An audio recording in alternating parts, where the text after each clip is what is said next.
Testing, 1, 2, 3. Testing,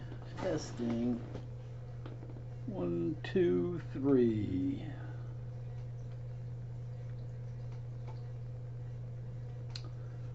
I'm assuming a lot of people are still in Flynn and Jeremy's live stream, and I enjoyed what chance I got to watch it and listen to it. That's one of our up and coming stars in the fish keeping world, Flynn, and Jeremy, Sergeant Tank. Great guy, an excellent fish keeper, and a large, hey Fish Loft, welcome to the stream. I'm not sure if Jeremy and Flynn are done yet, but I went ahead and started. Once again, I have really no axe to grind this time. I hope you guys have some questions. Maybe we can do another tip.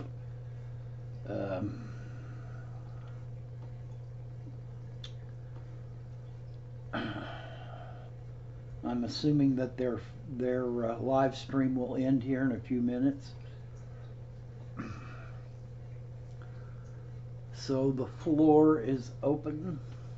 I call my channel Water because one of the things that I have learned down through the years is that we pretty much just take care of the water in our tanks, and our fish take care of everything else. As long as we keep the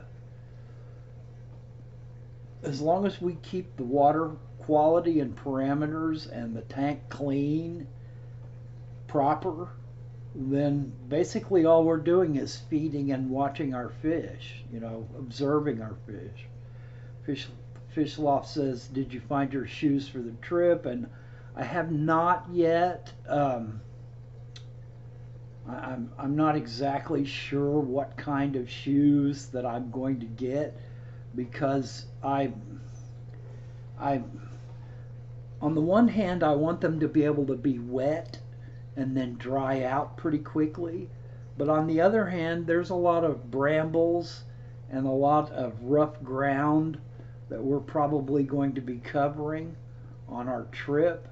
So I don't want to spend $180 on a pair of shoes, which most of the really fancy hiking, weatherproof, waterproof boots are. And I don't really want a heavy boot, because I really don't think I need it. I mean, I may just end up going with sneakers, because they are... Hey B-Stag, welcome to the stream, man. I just really don't want something super heavy on my feet, because if I end up in the water, and I should end up in the water a lot, if we're collecting fish, we're going to have to move around in the water to get to places that we can't really get to from the shore. Rafts of floating plants, like a bramble collections in little corners of the water. Those are the kind of places where we're most likely going to find the fish that we're going to be looking for, other than like plecos or Corydoras, which will of course be on the bottom probably.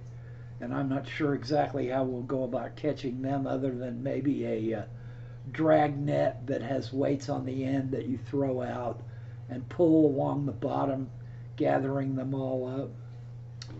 Hey Randy Bartlett, how's everything in Dallas?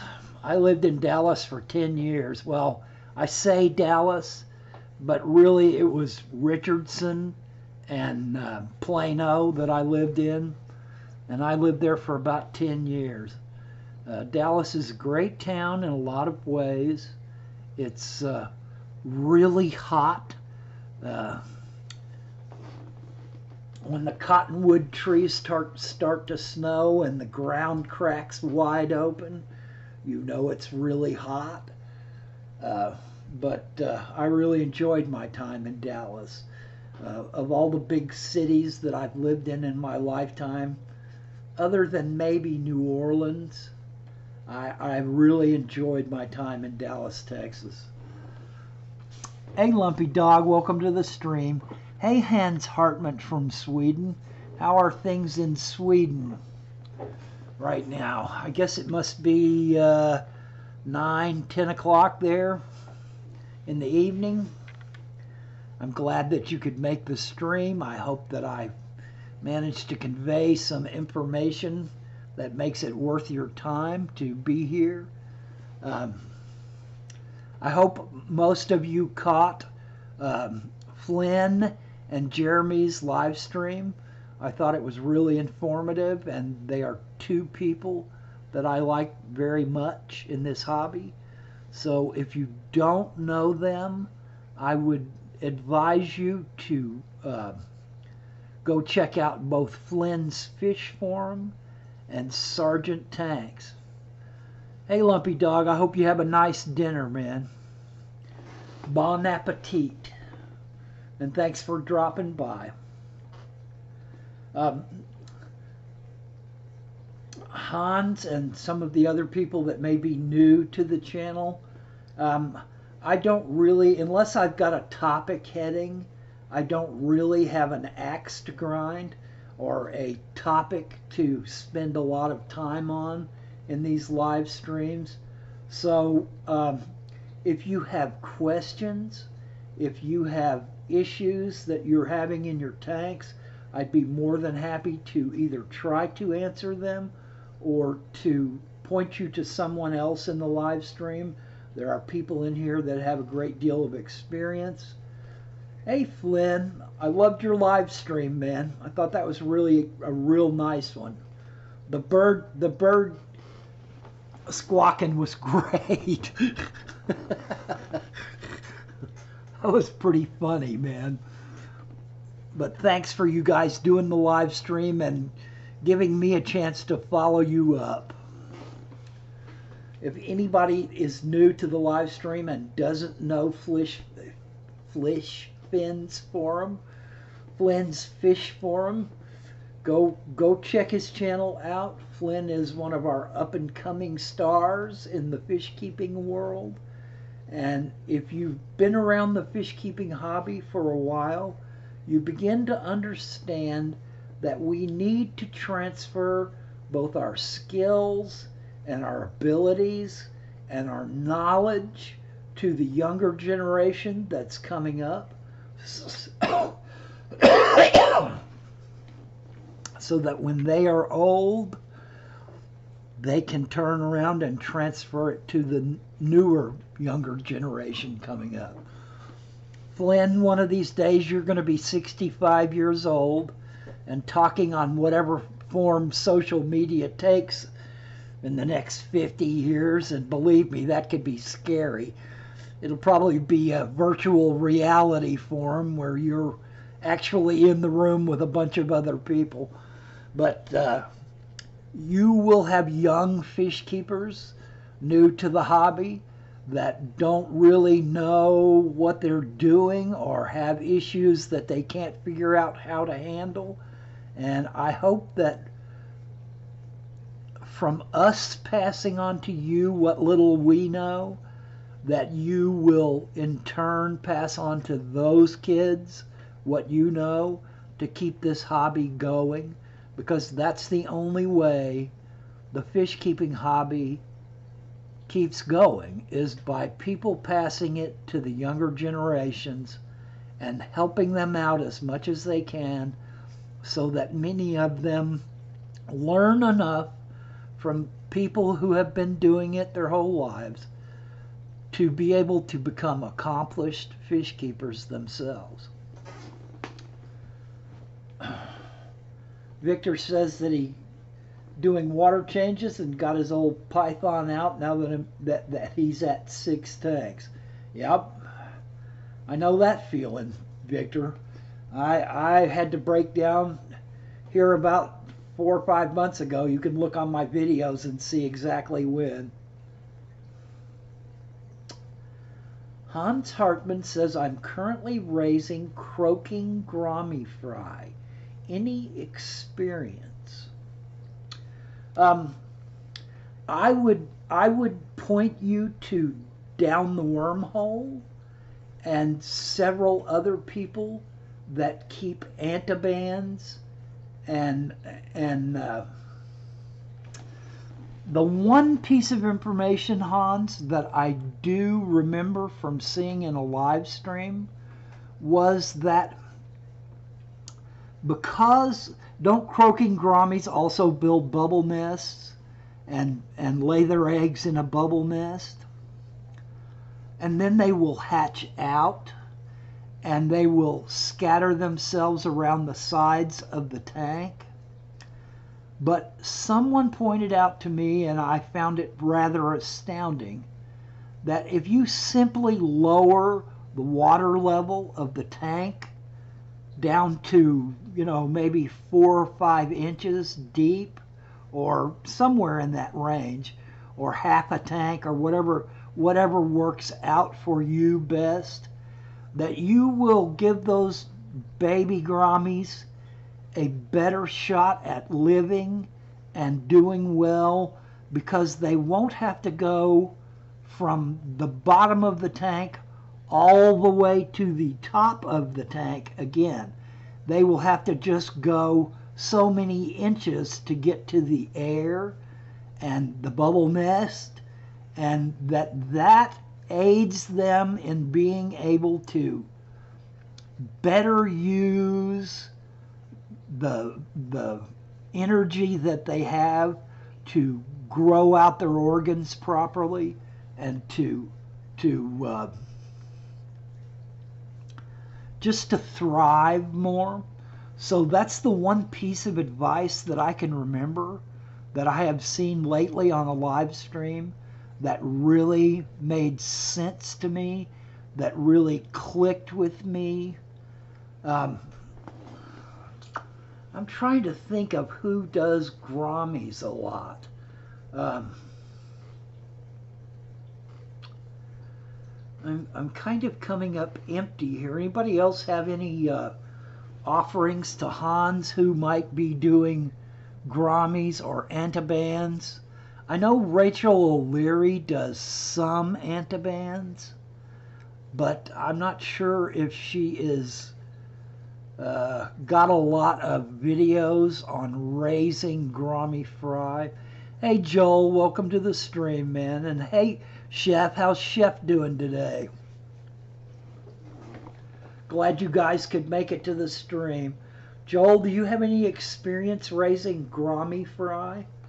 Hans has offered up a question.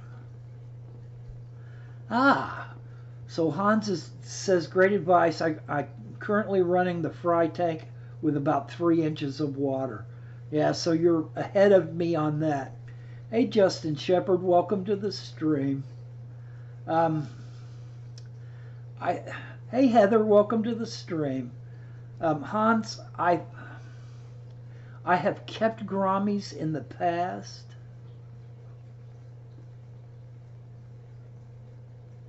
Wow, Chef says he just got a 220-gallon tank and 225-gallon tanks. I guess those 55s are going out of the basement and the big tanks are going in, huh, Chef?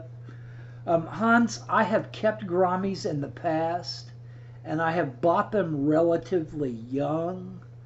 And I noticed when I was keeping them that they really enjoyed some small live food, like a microworm culture or a vinegar eel culture or Daphnia, even frozen Daphnia is good. They really enjoyed live creatures. You might even, work your way up to some of the larger worms. But for very young fry, like microworms are so small that even a lot of young fry can eat them. Baby brine shrimp, they might really enjoy. I think you have to be kind of careful with how many baby brine shrimp you feed them. I don't think you want to overfeed those.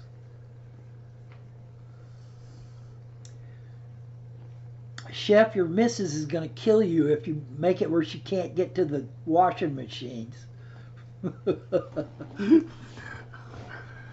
You go have that basement so full of tanks, she's not going to be able to get to the washing machines, and that's going to be the end of it.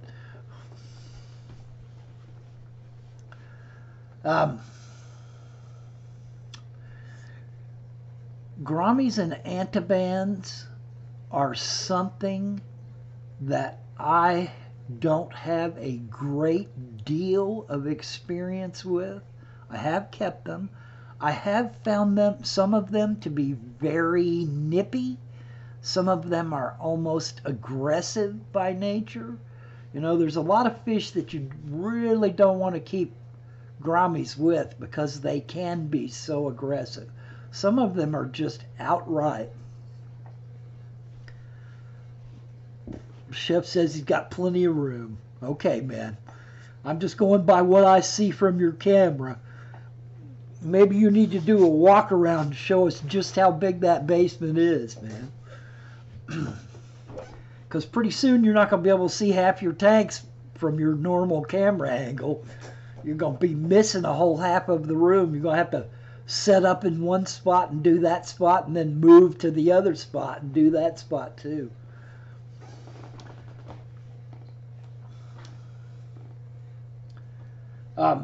Hans, another thing that I know that is very useful for fry of any sort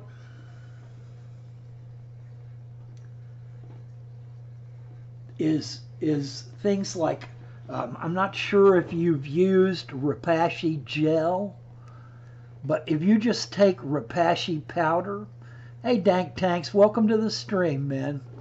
If you just take Repashy powder that you mix with water to turn it into gel, and instead of doing the normal mix, you just take a tiny dipper full of that Repashy powder, you know, like maybe on the end of a pen, you know, or a pencil lead or something like that, and just dump that in the tank.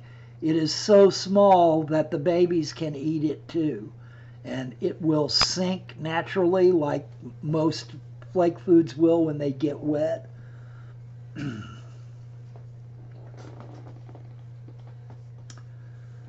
Chef, what's on your horizon? What are you putting in your 220-gallon tanks?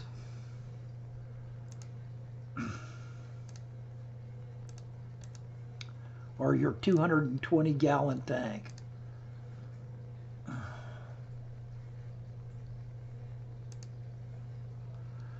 I'm always greedy to know what Chef is up to, because he manages to breed fish that I've had trouble breeding fish with, and he does it amazingly. Yeah, the dovies are always going to get so big. You're gonna need one of those 600-gallon tanks pretty soon, Chef, for those dovi. Have you ever watched Mel's channel, Chef? I'm not sure I can put up a link to Gapote Mel's channel right now, but he had a dovi that was 17 something inches tall, and I think he said it was 25 inches long. So yeah, dovi are going to get really big, especially depending on what part of the fish. Yeah, he's one of my favorite people on YouTube, and I'll tell you why. Hey, Ray's Fish Room, welcome. Mel is as far back as this modern fish hobby goes in the hobby. And long about 35 years ago, African cichlids started coming into the hobby. And all of the major groups of fish keepers just went gaga for African cichlids, and they all started keeping Africans. And the joke back in the day was the American Cichlid Society really, the ACA really stood for African Cichlid Society, because almost all of the major highlights in the ACA became gaga over African cichlids, and just really didn't keep Central or South Americans anymore. But Mel was one of the few people in the ACA and in the hobby that understood how important South Americans and Central American cichlids are to the understanding of cichlids as a large group. And hey, Fishman, welcome to the stream, man. And he continued to put out bulletins. He used to have a mimeograph bulletin that he put out that was for Central Americans. He continued to support and to highlight people that were still doing Central American and South American cichlids. And I think we owe a lot of our knowledge and the fact that that knowledge has survived to Mel. He doesn't toot his own horn very often, but he is one of the people in the hobby and in the ACA that kept American, South and Central cichlids on the horizon. In other words, we were still keeping them. We still had someone to follow, and all of the people that went into the African cichlid crowd. And don't get me wrong, I love African cichlids. They are gorgeous fish, but I just don't get the same personality behaviors out of. Hey Priscilla, welcome to the stream. I loved your late night stream last night. I'm interested in seeing how that picture you started turns out.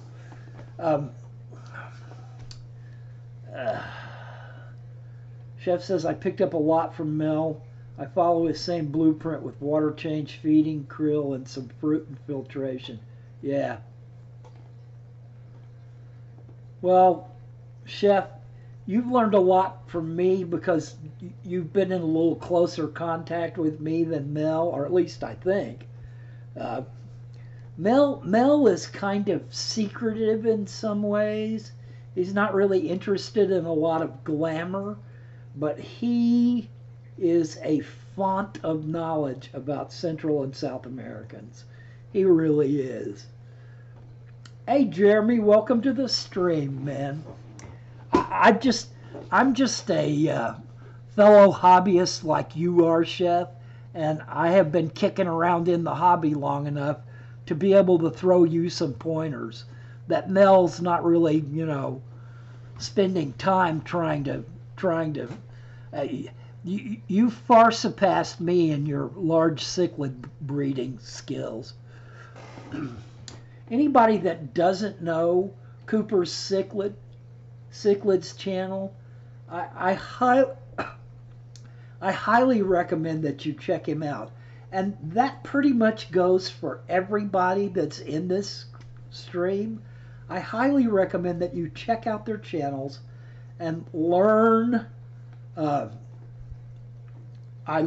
you learn what these people have to offer, and they are wide and varied knowledge base.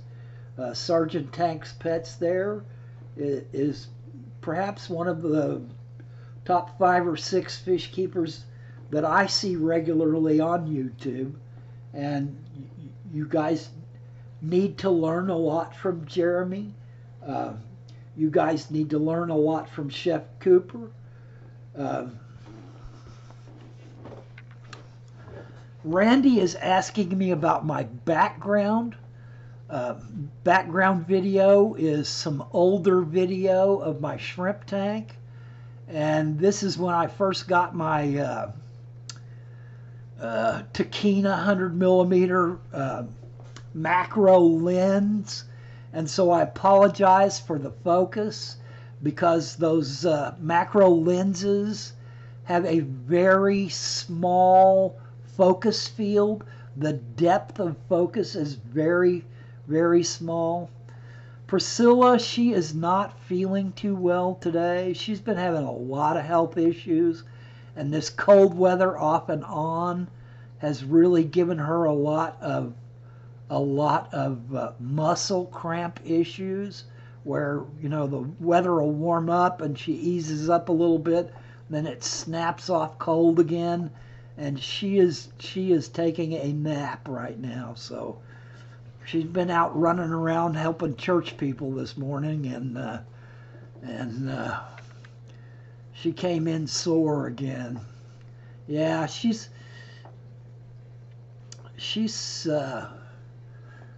67 now, 68 almost, and when you get older, your body just does not manage to function like it did before, and she's having a lot of health issues. Okay, I'm supposed to be talking to Randy about the shrimp. I'll get to you in a little bit, Chef. I was completely new to shrimp keeping when I got these shrimp, and I had begun watching Lucas. And if anybody doesn't know Lucas Bretz, immediately quit watching this stream and go start watching Lucas Bretz. And he put the bug in me to try shrimp, Neocaridina shrimp. I haven't gotten up the nerve yet to try Caridinas, but I do have an RO unit, so I may try them at some point. They're awfully expensive too. But anyway, I watched Lucas's streams and kind of got a feel for what he could tell me about how to keep these shrimp and how to make them able to thrive. So on a whim, I set up this 20-gallon high, and I left it running for 2 months until I could see that the tank had cycled, that some of my plants were growing, and that there was a nice carpet of algae in the tank, because I learned from him that shrimp love to graze on algae, and so I do not fight algae in the tank. I don't scrape it off of the sides. I don't black out my tank to try to kill the algae. There's nothing in this tank but moss, one little anubias that survived from some plants I got from Dustin's fish tanks, and some subwassertang that I got from Mark Shrimp Tanks, who I also would advise anybody that's new to shrimp keeping to look up. So I got the dozen Skittles mix from Lucas Bretz, and if you go back through my videos, you can watch my unboxing of those and know exactly how old this setup is. And the one thing that I would really recommend is that you put shrimp in a very mature tank, and that if you want them to multiply, that you not add them in a tank where there are many fish of other types, unless you heavily plant it like solid guppy grass, nausea grass, or rock piles where the shrimp can use as nurseries, like Lucas recommends, or a lot of heavy planting that gives the shrimp plenty of places to hide and the females to let their fry shrimplets go, and places for them to hide. All right. I hope that helps a little bit. I would recommend like 250 to 350 TDS for a shrimp tank for neocaridinias, and I recommend that basically because Lucas has done so well with his shrimp at that TDS. I was really scared to death when I first got them. I just knew I was going to kill them. But I have kept fish for a long time, and I knew that many of the same skills that I had keeping fish would transfer to keeping shrimp, but they are more sensitive to larger scale changes than fish are, in my experience. So you want to be careful about doing water changes. They produce almost no waste, very little waste. Even 200 shrimp in a 20-gallon tank still aren't enough biomass to really trash water quality very quickly. They need some form of calcium, either in the water or if you notice, there's a piece of coral, bleached coral in this tank, which offers them a place to eat coral. You could put large snail shells in the tank with them. Dank says, "Yo, Dwayne, I got new frogs today." Oh my gosh, Dank, what color are they? Are they chartreuse with lavender spots? Those frogs are so colorful. Okay.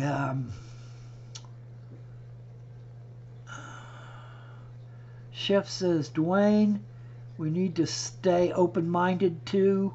We still never know it all. And that's what I do. I read lots of books and I listen to head people like yourself. I hope she feels better." Thanks, Chef. Yellow with green legs, and I bet it is a fluorescent green. Priscilla, I'd love to see you get those kind of frogs.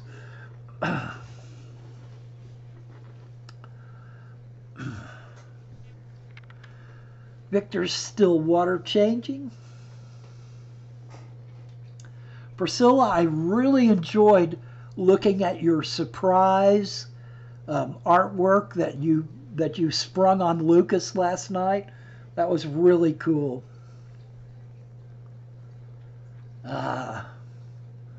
Dank, could you tell us a little bit about what you feed those frogs? I've watched many of your videos, but I have a feeling you've got secret weapons that you're using feeding those frogs that you don't tell us about. Do you dust your wingless fruit fries? Yeah, I don't call Taco Bell about fruit fries.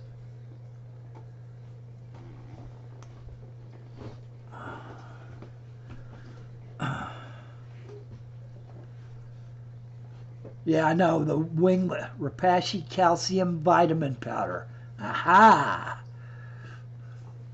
Yeah, I was trying to say fruit flies, Priscilla, and it came out fruit fries.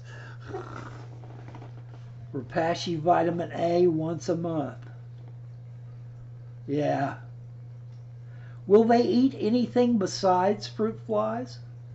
Have you tried putting like baby grub worms in there or anything?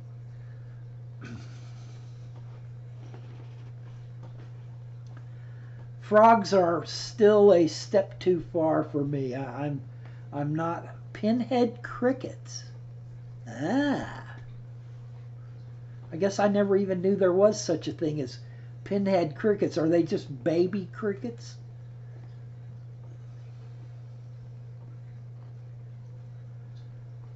Flower beetle larva. Well, boy, I've got plenty of those. We can't keep our flour from getting. The only way we can keep our flour from getting larvae in it is to keep it in the freezer. That's about the only way to keep these bugs out anymore. No matter what kind of can we get, they always get in it.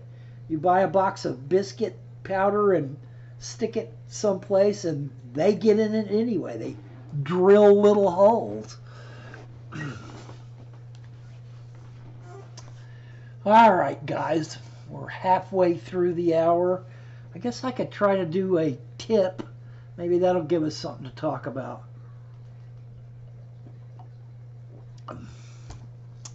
For those that don't know it, I have been pretty much plagiarizing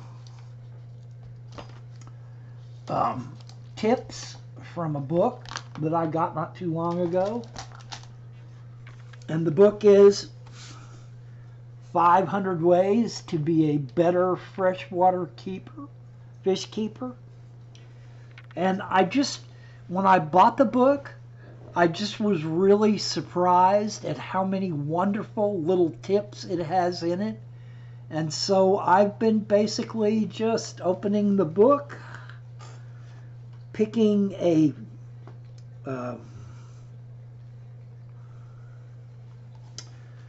and here's one, tip 174. House cleaning shrimps will keep your plants clean. Japonica shrimps, Gardenia japonica, are an excellent addition to a planted aquarium. A group of these shrimp will constantly remove and process algae and debris, keeping your plants in top condition and free from detrimental algae. For fine leaf plants such as kambamba and mosses, these shrimp are just about the only thing that will prevent debris from settling and blocking light to the leaves. And that's kind of shrimp related. Wow, I got a troll in my stream. Yay. That's kind of an interesting little tip. And this book is just chock full of 500 tips like this. It is put out by Firefly Book, a Firefly book. And they've never contacted me and offered to sue me for doing these tips. And I hope that a number of people have gone out and bought this book and some of the other books that I recommend.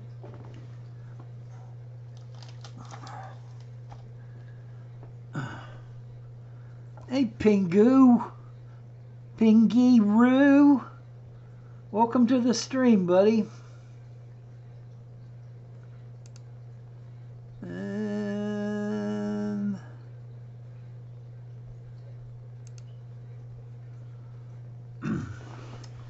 thanks, guys, for getting to him. I don't usually get many hackers or trolls. I did notice that my YouTube channel was down at the beginning of this last week, but it didn't take much to get it back up again. So I don't know whether it's YouTube having issues. Well, Dank Tanks, in my experience, most of those pages have nothing on them, and if they do have something, hey, John Williams, welcome back, man. We are pretty much on no topic today, as is my usual want. We're just working off of other people's questions and other people's interests. If you have something, yeah. But Dank, you're a troll with a wrench.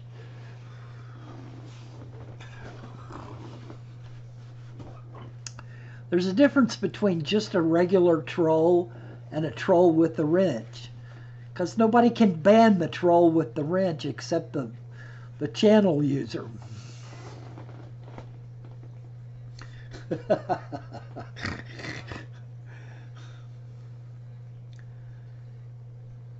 John, maybe you could catch us up on how John has been and what's been going on in your fish keeping.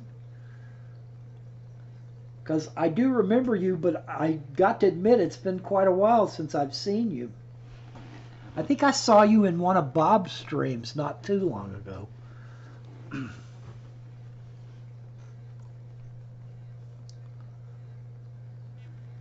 And basically, I read a tip, and it was an interesting tip because Japonica shrimp, I didn't realize that they were that good at, yeah. Uh, Priscilla, it's, hey, down the wormhole, welcome to the stream. Enjoy shopping. We had some questions from Hans earlier down the wormhole about gourami fry. If you've had any experience with gourami fry and you got just a second, you might offer hands. Let's see, his name was Hans Hartman from Sweden. You were one of the few people I could think of that might have experience with gourami fry. But if you got to go shopping, I understand. Enjoy. Well, Hans, I see that you're still here now. Down the wormhole is someone I would recommend that you check out. I think that her channel might be helpful to you. She's got some excellent fish and some excellent job keeping fish. I can't remember whether she's got gouramis or not, but I think, yeah, they are. They're anabans.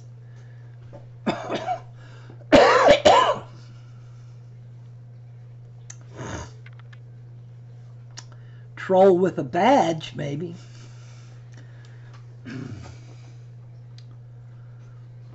I think you will enjoy her channel.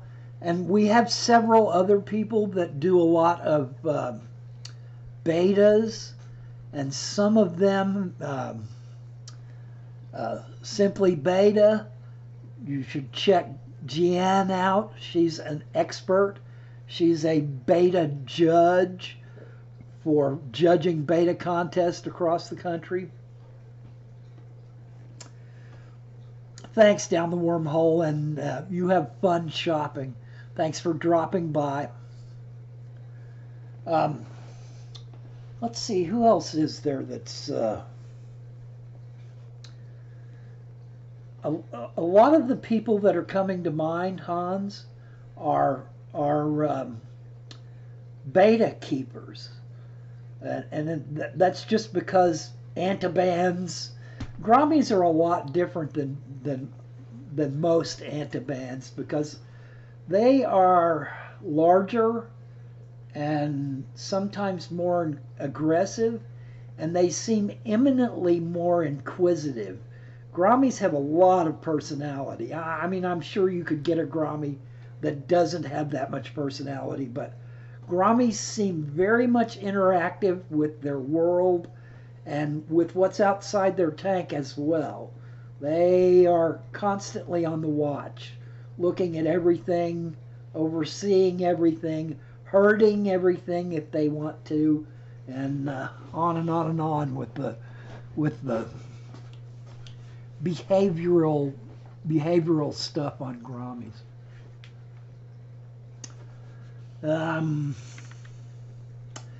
Back to Japonica shrimp. I've never kept them, but just listening, listening to myself read that tip and remembering it, I may have to talk to my wife about getting some Japonica shrimp because she's having a lot of algae issues in her 75.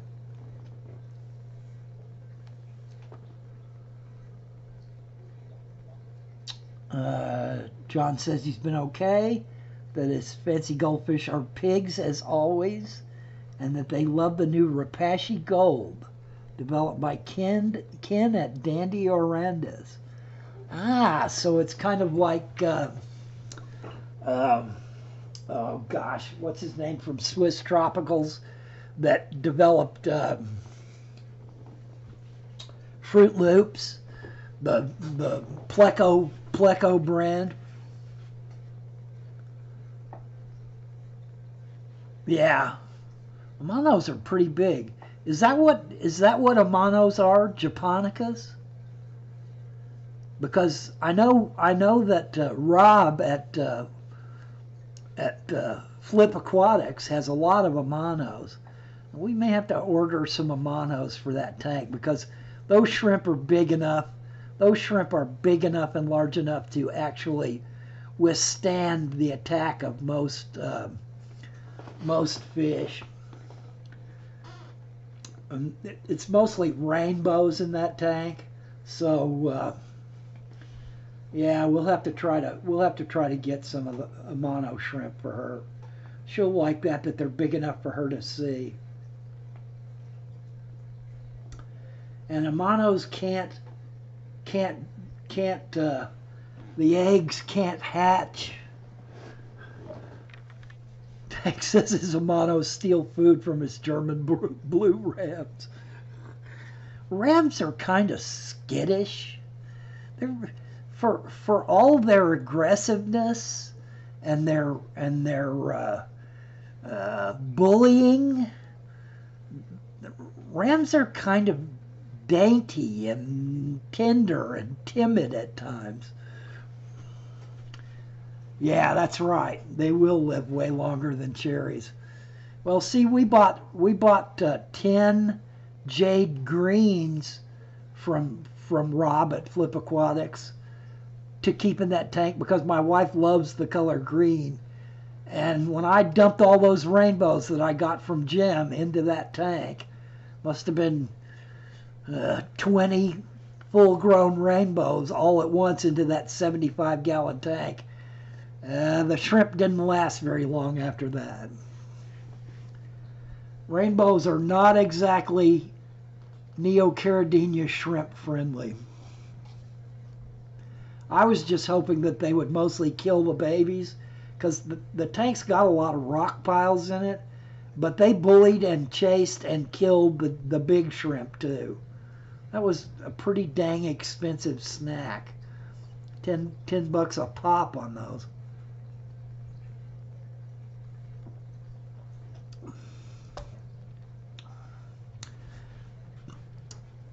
Dank, the ones I got from Rob were gorgeous, but I noticed that they had a lot of variance in the green, that some of them were kind of a gray green, and some of them were kind of a brownish yellow green.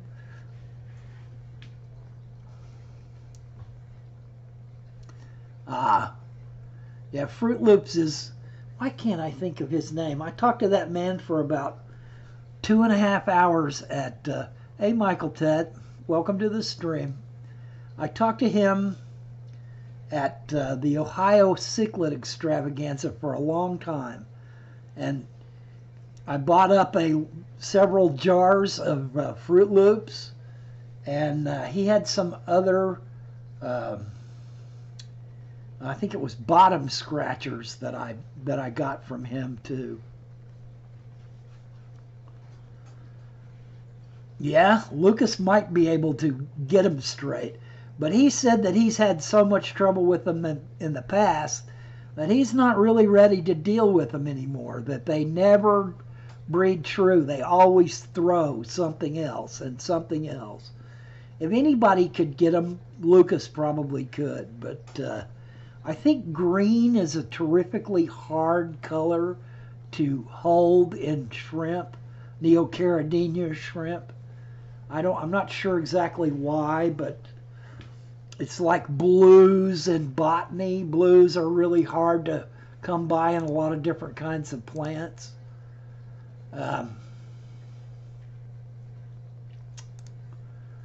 Okay, guys, we're getting up at the top of the hour. If you've got some questions, last minute questions, let's get them in.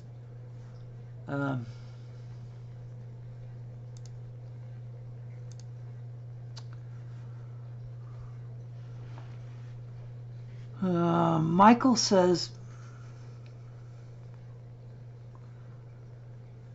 oh, Dank says the B team blue dreams I got are throwing out reds. Yeah, I guess it's possible. Michael says my GD blue shrimp won't breed.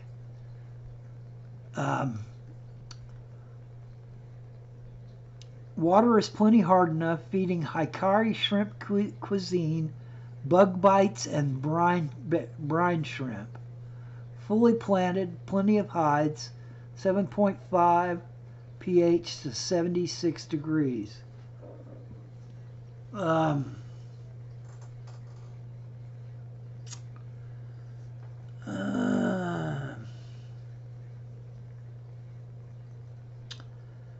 How mature is the tank, Michael? How long has the tank been set up? How long have the shrimp been in that tank? And how large are the shrimp? Young shrimp take a while before they will start breeding. I mean, it's not that long. The full lifespan of most of these neocaridinias are like 2 years. So, you know, a shrimp that's probably 4 or 5 months old is probably just getting close to starting to breed, maybe 3 months old. And shrimp can be really sensitive to stuff. Yeah, and Amanos live 8.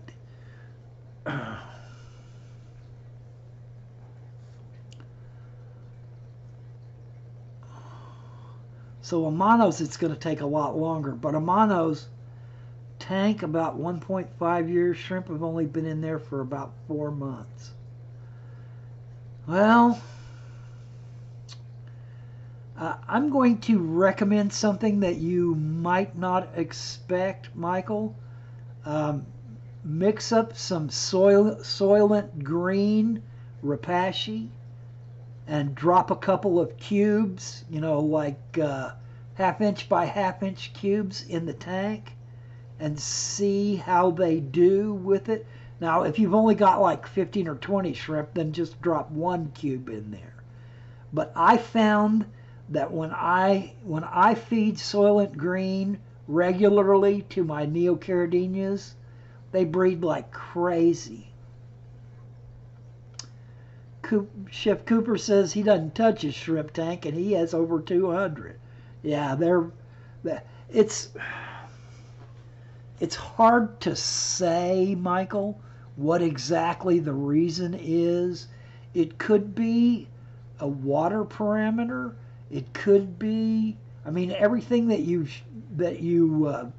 have talked about and told us sounds just right. How often do you do water changes?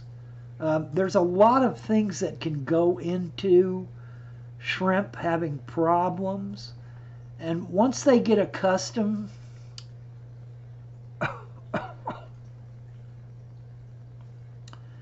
yeah, Michael, I really recommend it. Blues may be a little bit more finicky than other shrimp. Well, Chef, he gave us decent water qualities. 7.5, plenty hard enough, and 76 degrees. That's about what I keep mine at.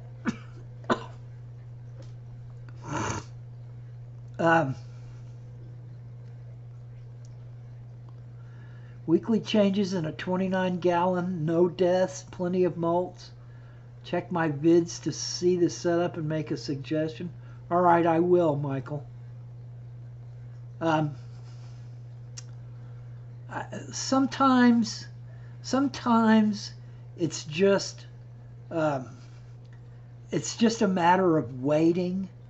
Maybe yeah, I would recommend not changing as much water. That might be one of the things that's throwing them off, is too much water change. I'm doing about 1 gallon and maybe 1.5 gallons per every 2 weeks. John, I'm not sure if the culture at the Colts is going to be strong enough to even a new coach helping, because it's mainly how much the front office is willing to spend on offensive and defensive linemen to actually get him going right. Awesome, Michael. I'm glad your Apistos are breeding. I'm jealous. Yeah, just try backing off of water changes and try feeding them that Repashy. And I got a feeling you're going to have shrimplets all over the tank pretty soon.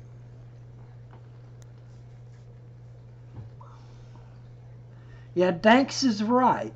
Snail droppings are something that shrimp are known to eat off of. And I would recommend, Michael, that you also not try to affect the algae that's growing in your tank naturally. If it gets all over the front glass, just let it get all over the front glass. The shrimp will find lots of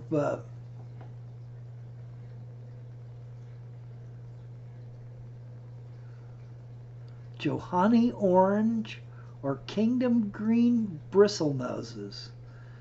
Man, it's going to be your setup, and you're going to be the one running it. So I would recommend that you pick yourself. But the Johanny orange sure seemed like an interesting variant to go after. I've kind of lusted over them a little bit.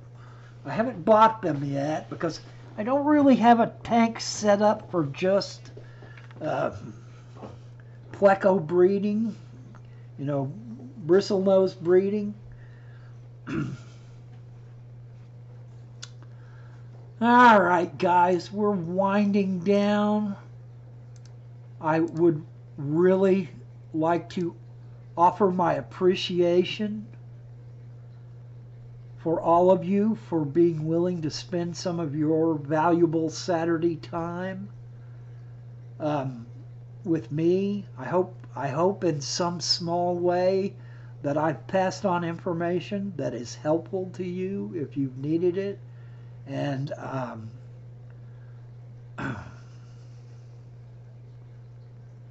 Chef is asking about Maui shrimp from the Maui lakes, Chef. So from the Rift Lakes in Africa. I've never heard of shrimp being there. I guess it's possible, though.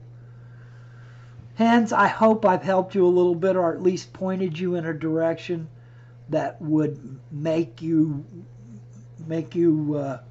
have good luck raising your fry, and I'm looking forward to seeing videos of those fry. Yes, Dank, and if not, at least I passed the time. Wow, Chef, I'm looking forward to seeing those. Is it in a current video that I haven't seen? Because if it isn't, I'm going to look at it right now. Heather, thank you for stopping by and making another great Saturday stream possible, because it's only you guys and your questions and your interest that makes any of this possible, because otherwise I'd just be sitting here talking to myself for an hour. Okay, guys. You guys have a great rest of the weekend, and I hope you have a wonderful week coming up. Good luck for your fish.